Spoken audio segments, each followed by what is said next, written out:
नमस्कार। आज मैं हिंदी कहानी जंक्शन पर आप सभी को एक और कहानी सुनाने जा रहा हूँ, जिस कहानी का शीर्षक है दीवार में एक खिड़की रहती थी और उस बुक के लेखक है विनोद कुमार शुक्ल। तो बिना किसी टाइम खराब किए बिना अपन कहानी शुरू करते हैं।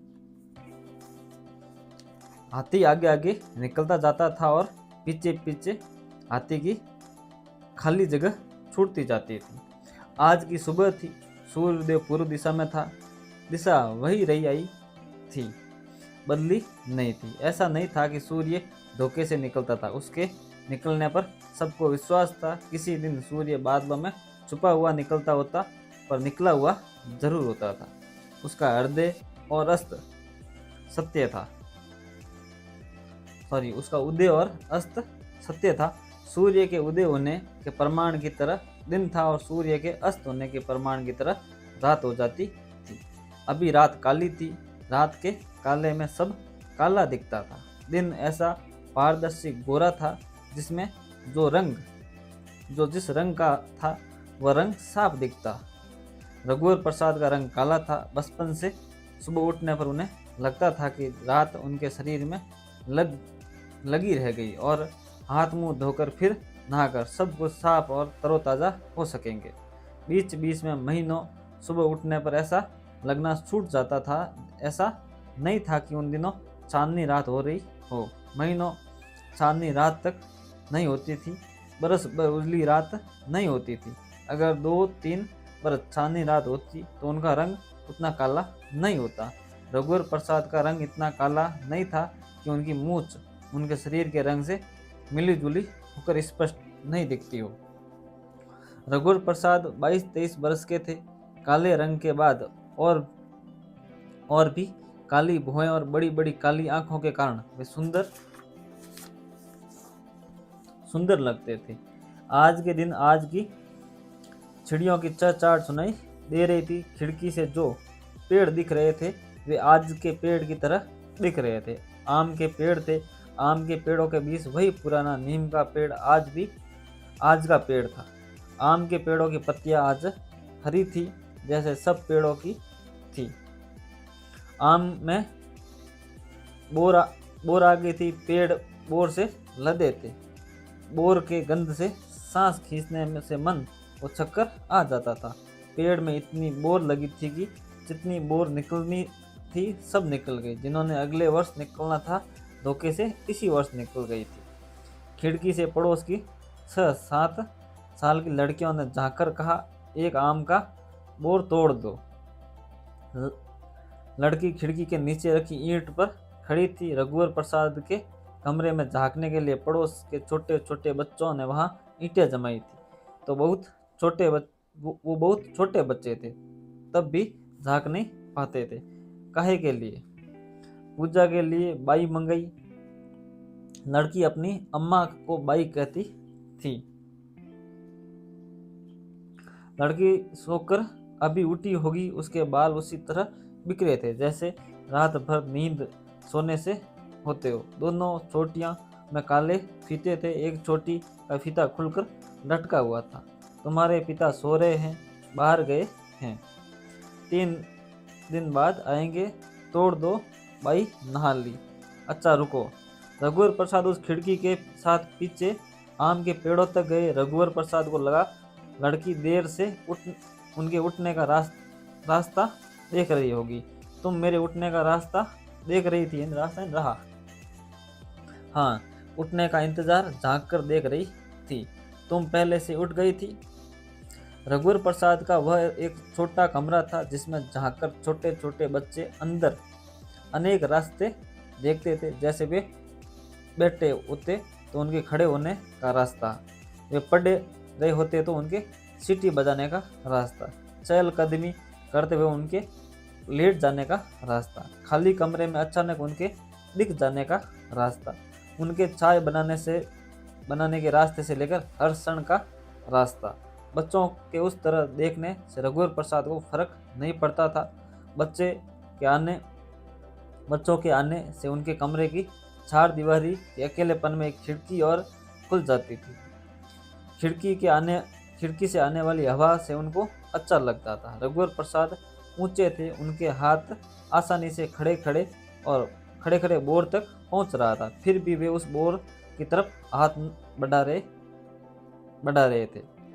जहां उनका हाथ नहीं पहुंच सकता था, वे पिछले और बोर की डाली टूटकर उनके हाथ में आ गई। पर एक आंख भींचकर वे नीचे बैठ गए। क्या हुआ? लड़की ने पूछा। बोर का फूल झरकर आंख में चला गया। फूंक मार दूं? रघुवर प्रसाद ने कुछ नहीं कहा। लड़की ने फ्रॉक के छोर को उनकी उंगली में गुरमेट कर बांधा और अपनी गर्म सांस से फूंक मारकर रघुवर प्रसाद के बिल्कुल पास जाकर सांसों से गर्म फ्रॉक के बंधे चोर से आंख पर रखा।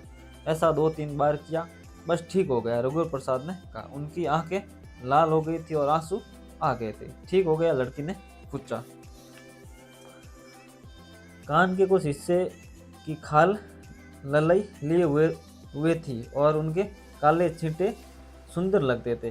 हाथी युवा होगा, खूबसूरत था, काला हाथी था।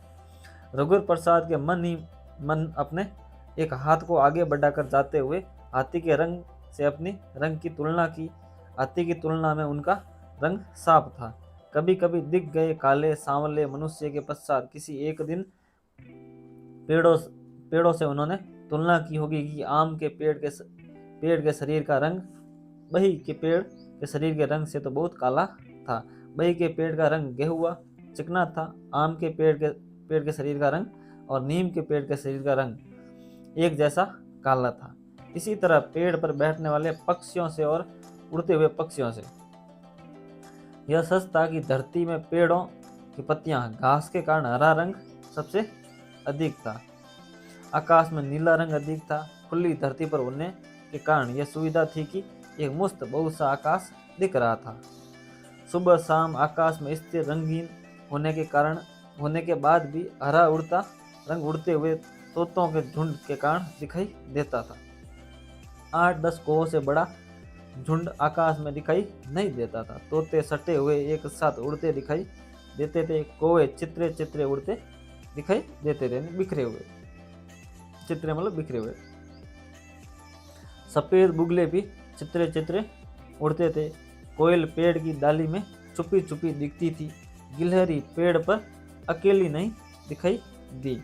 आसपास दूसरी गिलहरी होती या चिड़िया जरूर होती, तब यह तय नहीं कर पाते कि टिट टिट बोलती हुई गिलहरी या चिड़िया। कभी लगता गिलहरी तो कभी लगता चिड़िया। तालाब के किनारे के पेड़ पर बैठने वाली रंगीन लंबी चोंच वाली चिड़िया एक छोटी घंटी की तरह चचाती या टुनटुनाती है। रघुवर प्रसाद को ऑटो का इंतजार करते हुए जब कुछ देर हो जाती और सामने से हाथी निकलता होता, तब उनका मन होता कि हाथी पर बैठकर महाविद्यालय जाते। हाथी पर बैठे साधु की नजर रघुवर प्रसाद पर पड़ती थी। रघुवर प्रसाद कहते, मुझे ले चलोगे? तो हो सकता साथी रोक देता। साधु नहीं रोकता तो हाथी खुद रुक जाता। रघुवर प्रसाद जहाँ ऑटो के लिए खड़े होते वहाँ चाय की एक टपरी दुकान भी थी। एक पान का ठेला था। साइकिल पंचर सुधारने की दुकान थी। इस दुकान के सामने एक गंदला पानी भरा घमेला था और वहाँ रिम जकड़ने के स्टैंड से एक पंप टिका हुआ होता। चाय और पान की दुकान के सामने जमीन पर धसी हुई लकड़ी की 2 बेंचें थी। बेंच इतनी प्राकृतिक थी कि लगता था कि पेड़ पर बेंच की तरह उगी है और काटकर उनके पायों को जमीन में गाड़ दिया गया हो। रघुवर प्रसाद ऑटो का रास्ता देख रहे थे। दूर से रघुवर प्रसाद ने हाथी को आते देखा। रघुवर प्रसाद को लगा यहाँ खड़े होने से जैसे 4 ताड़ के पेड़ दिखाई देते हैं, उसी तरह यहाँ खड़े होने से हाथी भी दिखाई देता है। फर्क इतना था कि ताड़ के पेड़ वहीं खड़े होते जबकि हाथी आता हुआ दिखाई देता था। आता हुआ हाथी सामने रुक गया। साधु हाथी की पीठ पर बंधी रस्सी के सहारे उतरा। रघुवर प्रसाद को लगा साधु की पान की दुकान से तंबाकू चूना लेने आया हो और या चाय की दुकान पर चाय पीने आया हो। और साइकिल की दुकान तो नहीं जाएगा। ऐसा नहीं था कि हाथी के पैर की हवा निकल गई हो। हवा बढ़वाने की उसकी मंशा नहीं होगी। साधु तंबाकू मलता हुआ रघुवर प्रसाद के पास खड़ा हो गया। धीरे से उसने पूछा, ऑटो नहीं मिला? नहीं मिली। रघुवर प्रसाद ने धीरे से कहा, हाथी पर बैठोगे? महाविद्यालय जाना है ना। हाथी पर बैठकर महाविद्यालय जाना ठीक नहीं था। हाथी एक सवारी थी जिसका चलन बंद हो गया। इस तरह चल रही थी। एक सिक्का जिसका चलन बंद था पर है। वह चाहते तो कल हाथी पर बैठ सकते थे। ऑटो 1 रुपये देने पड़ते। हाथी के अधिक देने पड़ते। 8 किलोमीटर हाथी पर बैठकर जाना होगा। पहले राजे महाराजा बैठते थे, इस समय बैठे तो हास्यास्पद होगा। जैसे हाथी पर बैठा हुआ भूतपूर्व राजा सब्जी खरीदने बाजार आया। सबने अपनी अपनी सब्जी की टोकनी पीछे खींचकर हाथी के आने का रास्ता चौड़ा किया। तब भी हाथी के लिए घूमकर पलटने की जगह नहीं थी। इस तितर बितर में भूतपूर्व राजा ने एक सब्जी वाली के पास झोला फेंका कि आधा किलो आलू, 1 रुपये की पालक, 1 पाव लहसुन, 50 पैसे की अदरक। झोले में सब्जी भरकर सब्जी वाली झोले वो हाथी के सूंड में पकड़ा देगी। हाथी सूंड पलटकर झोला महावत को दे देगा। भूतपूर्व राजा सब्जी के पैसे पूछेगा, फिर एक पोटली से पैसे लपेटकर महावत को देगा। महावत हाथी को देगा, हाथी सब्जी वाली को देगा। इस लेन देन के बीच बहुत बड़ा हाथी होगा और उसकी भूमिका होगी। घूम फिरने के लिए हाथी पर बैठना ठीक है, काम पर जाने के लिए नहीं। घोड़ा तो भी ठीक होगा। टेम्पो में हमेशा की तरह गांव की औरतें और बूढ़ों की भीड़ थी। एक बूढ़ा डंडा लिए हुए बैठा था। विद्यार्थी नहीं थे, इसलिए रघुवर प्रसाद ने अंदर घुसने की कोशिश की। टेम्पो वाले ने जगह बनाने के लिए कहा। टेम्पो में जगह होती तो मिलती। ऐसा नहीं था कि बाहर मैदान से थोड़ी जगह लेते और टेम्पो में रख देते तो जगह बन जाती। बिना जगह के वे टेम्पो में घुस गए। जब टेम्पो चली तब उनको लगा कि दम नहीं घुटेगा। लड़कियां औरतों के बीच बैठे हुए आगे कोई विद्यार्थी दिखेगा तो अटपटा नहीं लगेगा, क्योंकि विद्यार्थी सोचेगा कि रघुवर प्रसाद के बैठने के बाद औरतें बैठी होगी। औरतों के बैठने के बाद रघुवर प्रसाद बैठे होंगे, ऐसा विद्यार्थी क्यों सोचेंगे। हाथी को निकलते हुए समय हो चुका था। तब भी हाथी इतने धीरे चल रहा था कि उनका टेम्पो हाथी से आगे निकल गया था। डंडे वाले बुढ़े के कंधे पर कंबल रखा हुआ था जो रघुवर प्रसाद को गड़ रहा था। ठंड को गए हुए कुछ दिन बीत गए थे। इस पर बीते दिनों की आदत की तरह कंबल कंधे पर रखा हुआ था। विभागाध्यक्ष से रघुवर प्रसाद ने बात की। महाविद्यालय आने में कठिनाई होती है सर। टेम्पो बस समय पर नहीं मिलती। देर होने पर आधे दिन की छुट्टी लेनी पड़ती है। स्कूटर नहीं खरीद लेते सर, इतने पैसे कहाँ से लाऊं। साइकिल से आया करो। साइकिल से आने का मन नहीं करता। पिताजी की पुरानी साइकिल है, बिगड़ती रहती है। चलाओगे तो उसकी देखभाल होगी, साइकिल ठीक रहेगी। यही करना पड़ेगा। आपने स्कूटर कब खरीदी? 8 साल हो गए। आते जाते आपको हाथी मिलता है? हाँ, कुछ दिनों से तो रोज मिलता है। स्कूटर का हॉर्न सुनकर हाथी हट जाता है। हाथी सुनकर हटता है या पता नहीं, महावत सुनकर हटा देता हो। हाथी तो समझदार होता है, उसको अपने मन से हट जाना चाहिए।